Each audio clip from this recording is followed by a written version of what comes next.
Pas prononcer très correctement votre nom, Khaled Bentounes. Alors, vous êtes président d'honneur d'une ONG internationale qui s'appelle AISA, vous peut-être nous direz ce qu'elle est exactement. Vous êtes surtout écrivain, pédagogue, conférencier et un messager de paix. J'espère. Voilà, et vous dites également que votre enseignement est universel, non confessionnel, étant à favoriser l'éveil d'un regard intérieur. Nous vous écoutons avec impatience. Mesdames et messieurs, bonjour.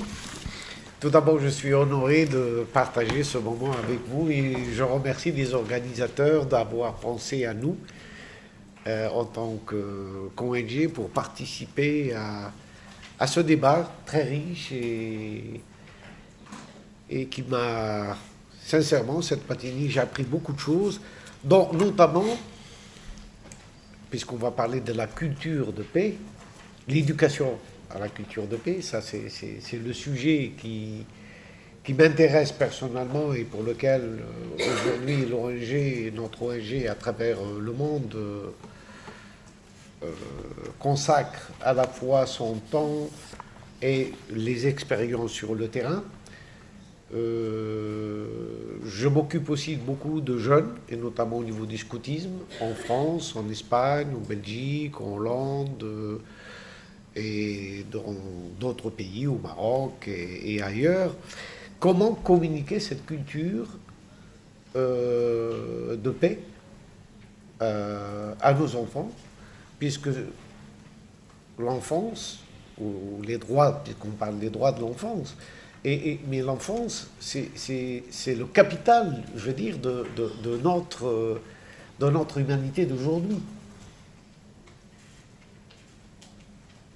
Nous savons tous que les enfants d'aujourd'hui sont les adultes de demain. Et comment les préparer aux défis d'un monde qui est en pleine mutation. Et j'ai constaté, par exemple, dans cette matinée, au niveau des sens même des mots, nous n'avons pas, même le sens des mots nous échappe. Entre intégration,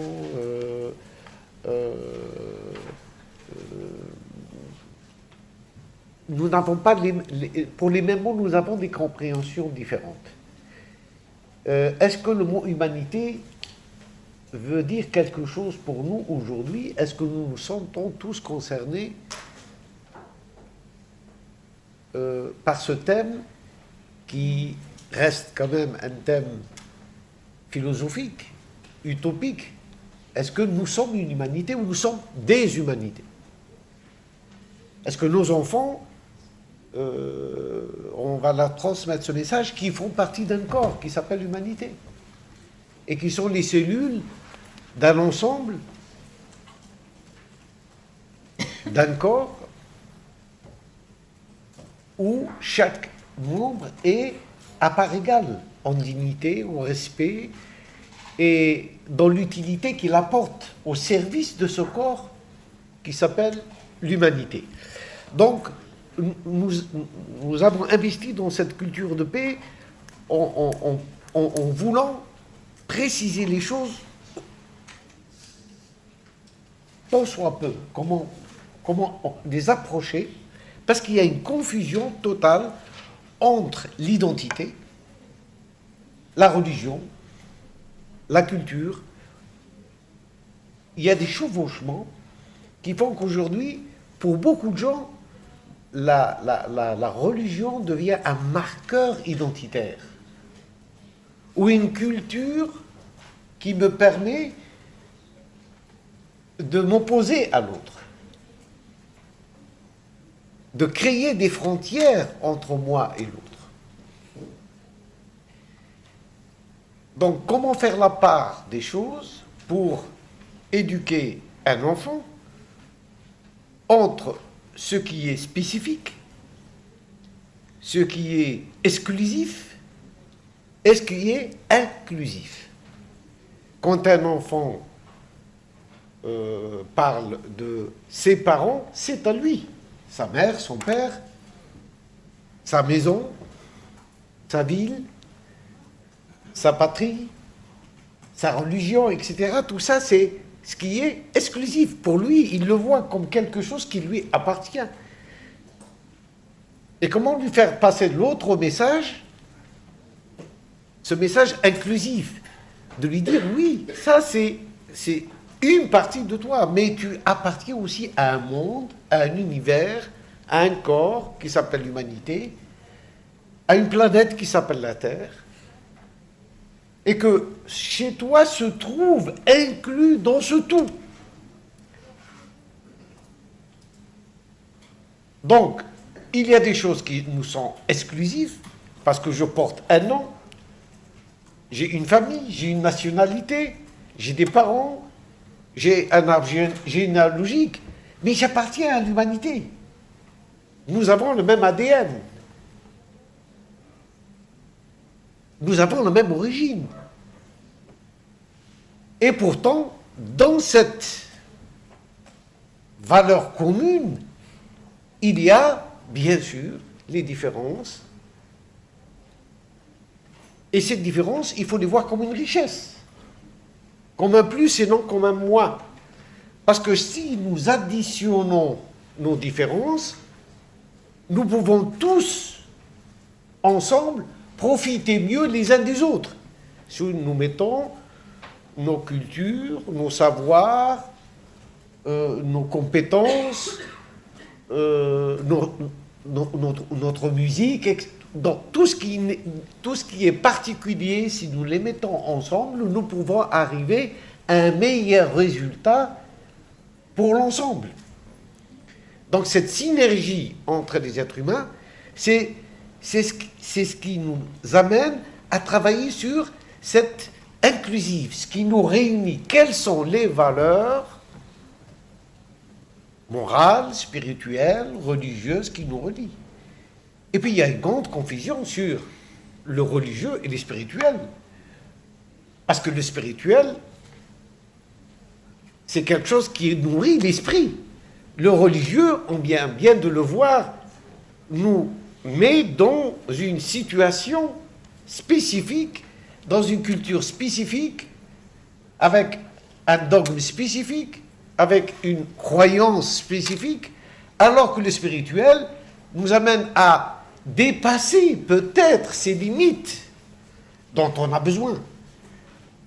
Parce que chaque religion a sa théologie. Nous ne voulons pas construire une nouvelle religion en abolissant les théologies et les dogmes. Mais en partant d'une théologie, d'un dogme, aller à la rencontre de l'autre. Et là, il n'y a qu'un seul moyen, c'est d'élever l'esprit. C'est-à-dire d'élever la conscience, d'ouvrir la conscience. C'est toujours, je parle des enfants. Et nous avons fait des expériences, par exemple, à travers des jeunes scouts, en faisant les mêmes camps. Il y avait des catholiques, des protestants, des bouddhistes, des juifs et des musulmans. Et les camps étaient beaucoup plus riches, beaucoup plus dynamiques, parce qu'il y avait un climat de confiance entre ces jeunes, et on sentait chez eux qu'ils étaient beaucoup plus à l'aise dans leur spécificité, dans leur originalité, que s'ils étaient uniquement entre musulmans ou uniquement entre chrétiens. Ça veut dire que l'autre m'oblige à me connaître moi-même. Et cette notion du vivre ensemble nous amène d'abord en intra, c'est-à-dire intérieurement entre des groupes qui forment la même religion, à mieux se comprendre, à mieux se connaître, et entre l'autre qui est différent. Donc je vais vous citer des exemples précis. Nous avons dans l'islam, nous avons, vous savez tous qu'il y a disons, des écoles différentes. Nous avons le sunnisme, nous avons le chiisme. Dans le chiisme, il y a plusieurs tendances. Dans le sunnisme, il y a plusieurs écoles. Et nous avons les kharijites. Alors, les ibadites, on les appelle chez nous en Algérie les ibadites. Le vivre ensemble en Algérie a été un moyen de pouvoir mieux rapprocher la communauté sunnite avec la communauté ibadite. Au Liban, ce travail au niveau du vivre ensemble en paix et du faire ensemble a permis à des communautés, à Baalbek par exemple, communauté catholique, druze, chiite, sunnite, etc., de célébrer cette journée ensemble. Donc, ce que nous souhaitons, c'est de faire de cette journée qui est devenue aujourd'hui une journée internationale par la résolution des Nations Unies du 8 décembre 2017, une journée, un événement, certes, mais aussi un avènement, quelque chose qui nous pousse à nous interroger sur comment construire cette éducation de la culture de la paix, sans laquelle, je crois que nous constatons tous, que le monde, je ne veux pas être l'annonciateur des fins du temps, mais nous allons à la dérive. Quand on voit aujourd'hui que les attentats se passent dans les lieux du culte, dans le lieu où on vient prier, dans les lieux où normalement on vient en quête de paix, et c'est ces lieux-là qui sont visés, donc il y a bien quelque chose ici d'anormal, je veux dire. C'est-à-dire comme si ce corps, qu'est l'humanité, est atteint d'une maladie et qui devient de plus en plus grave, ça s'aggrave. Des conflits politiques deviennent des conflits confessionnels. Il y a une dérive. Et cette dérive, si nous la transmettons à nos enfants, malgré tous les droits qu'on peut inscrire dans toutes les chartes du monde, ça ne servira absolument à rien. S'il n'y a pas un effort qui est fait sur cette éducation à la culture de la paix. Si un enfant ne puisse pas distinguer entre le je qu'il est, la personne qu'il est, et le nous, qui le lie avec des liens forts avec ses semblables, donc je pense que nous sommes à la limite d'un balancement qui peut générer, à mon avis, des catastrophes à l'échelle planétaire. Je suis sur l'autre rive de la Méditerranée. Je vis un peu en Europe et une partie au Moyen-Orient et en Afrique du Nord. Et je constate la dégradation à ce niveau-là, au niveau du concept de l'humanité, de ce qui nous rassemble. Alors que toutes les traditions, et notamment les traditions du livre, qu'elles soient hébraïques, chrétiennes ou musulmanes, tous nous disent que nous avons un ancêtre. Enfin, c'est peut-être un mythe, mais c'est un mythe qui nous rassemble. Nous avons Adam et Ève. Qui sont ce mythe qui nous lie et qui nous rassemble et qui fait de nous une famille. comment aujourd'hui, au XXIe siècle, nous n'avons pas encore jusqu'à aujourd'hui su réconcilier cette famille humaine? Donc, il se pose aujourd'hui à nous des questions qui sont, on ne peut plus fuir devant ce défi en fermant les yeux et en disant ce qu'on a dit il y a quelques années, que le religieux n'existe plus, que donc on a oublié que nous portons un héritage culturel lourd de conséquences sur notre avenir si nous n'arrivons pas à recréer du lien et des valeurs qui nous rassemblent. Et ces valeurs, je crois que nos enfants, quand on voit des jeunes défiler aujourd'hui dans les grandes capitales du monde pour interpeller les adultes en leur disant « Nous voulons un changement ». Ils appellent à sauver la Terre. Ils appellent à sauver les écosystèmes. Je pense que ça doit nous interpeller. En tous les cas, les décideurs, les politiques, les économistes, les scientifiques. Nous savons que les glaciers, la banquise font. Mais c'est quelque part l'image même de nous-mêmes qui est en train de fondre. Quelque part, c'est nous-mêmes qui nous sommes, on est passé à un stade où notre humanité est en train elle-même de fondre sur les principes et les valeurs qui ont fait d'elle une humanité.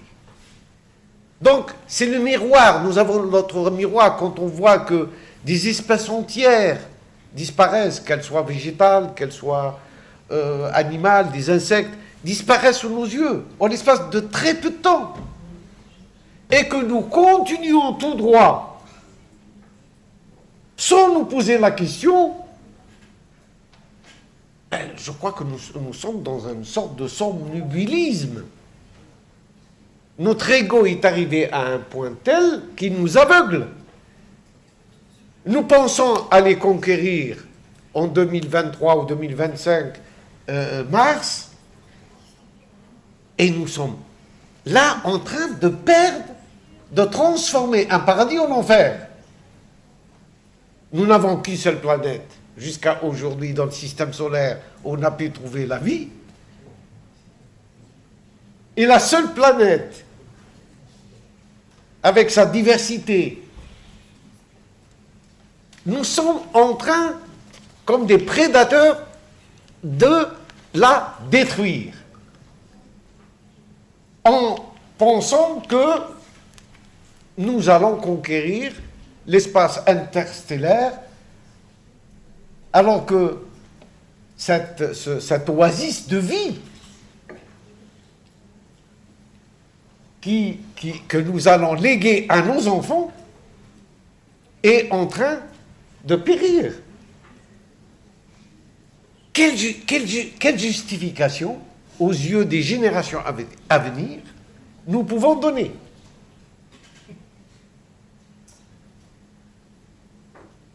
Devant, si demain,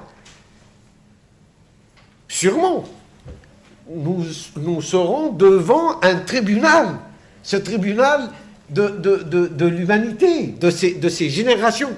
Comment vont-ils juger notre humanité d'aujourd'hui? Donc, il faut revenir vers cette responsabilité. Nous avons la responsabilité du monde d'aujourd'hui et du monde de demain.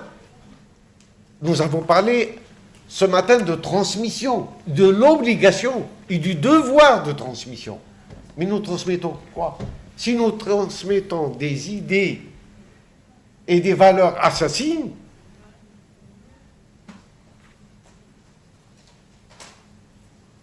nous en rendrons compte vis-à-vis de notre conscience, mais vis-à-vis aussi de l'histoire. Donc, je crois qu'il est de notre devoir, en tant qu'être humain, d'investir dans cette culture de paix, dans cette éducation de paix. Ça nous a permis, par exemple, en Algérie, le 8 décembre dernier, de faire pour la première fois dans un pays arabe et musulman la béatification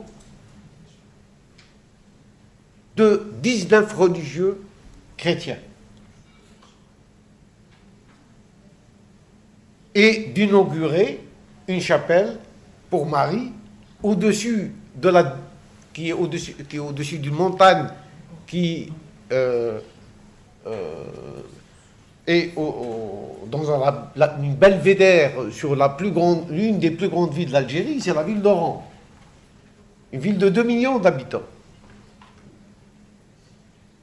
C'est ce vivre ensemble qui nous a permis, c'est cette résolution qui nous a permis de concrétiser ça.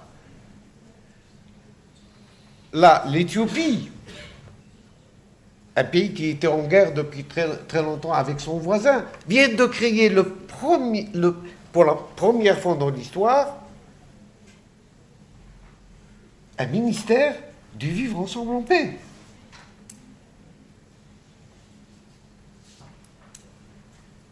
Nous avons le Rwanda.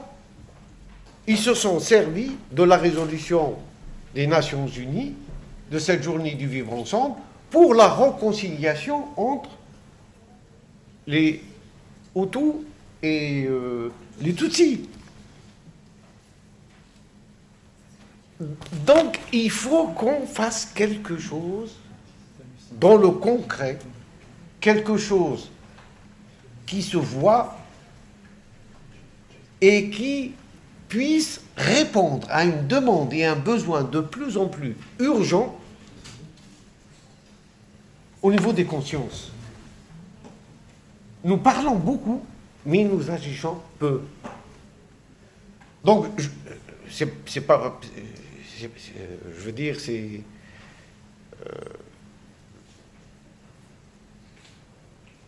je ne veux pas dire que nous faisons et que les autres ne font rien, loin de là. Il y a beaucoup d'initiatives. Mais ça serait préférable si on avait une plateforme qui nous permet de mettre cette énergie en synergie. Que chacun qui travaille dans cette perspective d'apporter des idées, des intelligences, du savoir, des connaissances, pour que se construise cette maison de la paix, cette demeure de la paix. Merci beaucoup.